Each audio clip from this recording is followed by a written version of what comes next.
Hi అండి. ఈరోజు మనం ఇడ్లీ ఎలా తయారు చేసుకోవాలో చూద్దాం. పర్ఫెక్ట్ కొలతలతో చేస్తే ఇడ్లీ చాలా స్మూత్గా సాఫ్ట్గా వస్తుంది.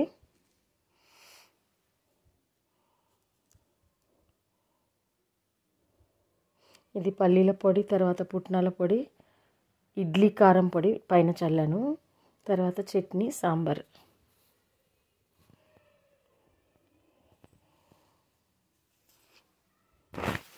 ఇవి బాయిల్డ్ రైస్ లాంటివి, తమిళనాడులో తమిళ వాళ్ళు వాడుతుంటారు ఆ రైస్. ఇవి దోశ రైస్. అవి 1 కప్పు తీసుకున్నాను. తర్వాత మినపప్పు 1 కప్పు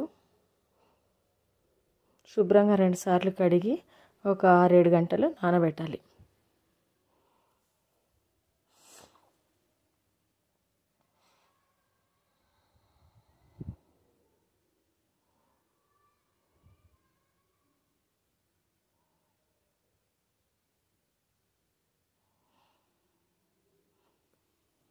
మినపప్పు ఒకటే అయితే కొంచెం తక్కువ టైం పడుతుంది నానడానికి. దీంట్లో బియ్యం కూడా ఉన్నాయి కాబట్టి కొంచెం ఎక్కువసేపే నానబెట్టుకోవాలి.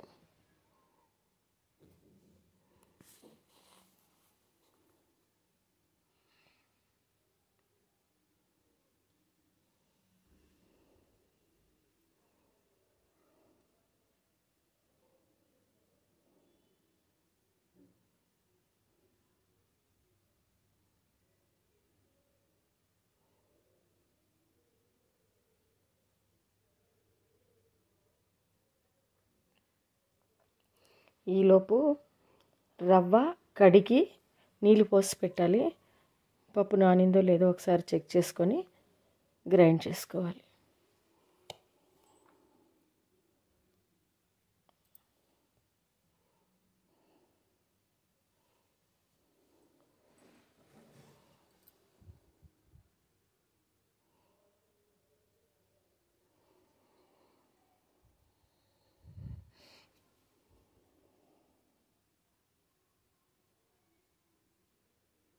మధ్య మధ్యలో నీళ్లు పోస్తూ గ్రైండ్ చేసుకోవాలి. కొంచెం రవ్వగా ఉన్నా పర్వాలేదు ఇడ్లీకి కాబట్టి.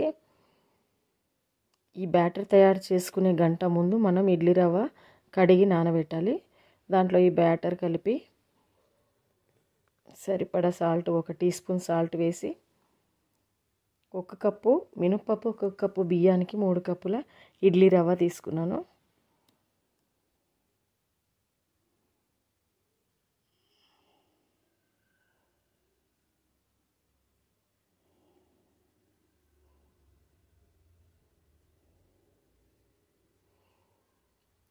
సాల్ట్ వేసి నైట్ అంతా నానబెట్టేసేయాలి.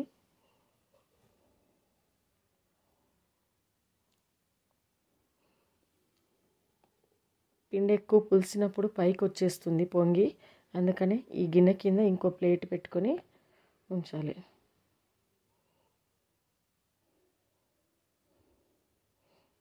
పొద్దున కల్లా ఇలా పొంగుతుంది పిండి. ఇప్పుడు చలికాలం కాబట్టి తక్కువ పొంగింది. ఒక్కోసారి గిన్నె పైకి వచ్చేస్తుంది ఎండాకాలంలో అయితే.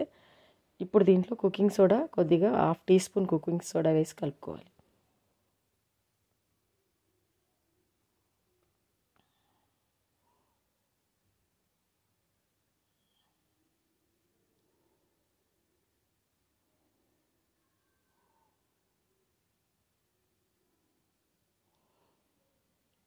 ఇప్పుడు ఇడ్లీ ప్లేట్స్ తీసేసి ఇడ్లీ కుక్కర్లో సరిపడా నీళ్ళు పోసి దీన్ని స్టవ్ పై పెట్టేసి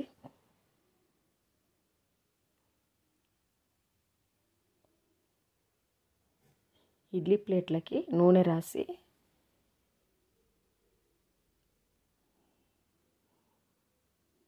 దీంట్లో పిండి వేసుకోవాలి. కొద్దిగా తక్కువ వేస్తే కరెక్ట్గా ఈ సైజులో వస్తాయి.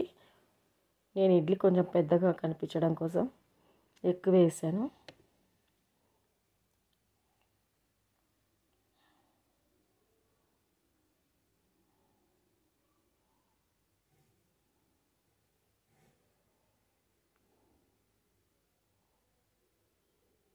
ఇలా అన్ని ప్లేట్లలో వేసేసి ఒకదానిపైన ఒకటి పెట్టి కుక్కర్లో పెట్టి 10 నుంచి 15 నిమిషాల దాకా కుక్ చేసుకోవాలి.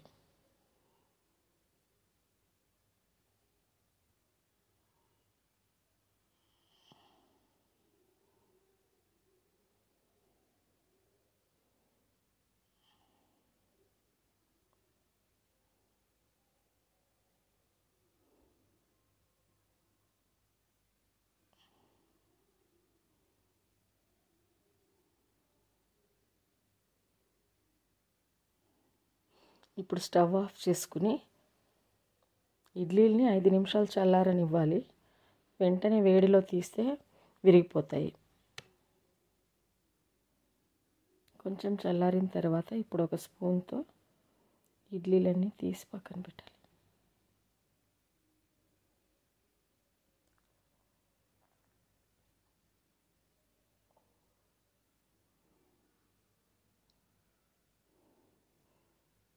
మనం పిండి కొంచెం తక్కువగా వేసుకుంటే అలా సైడ్లోకి రాకుండా ఉంటుంది.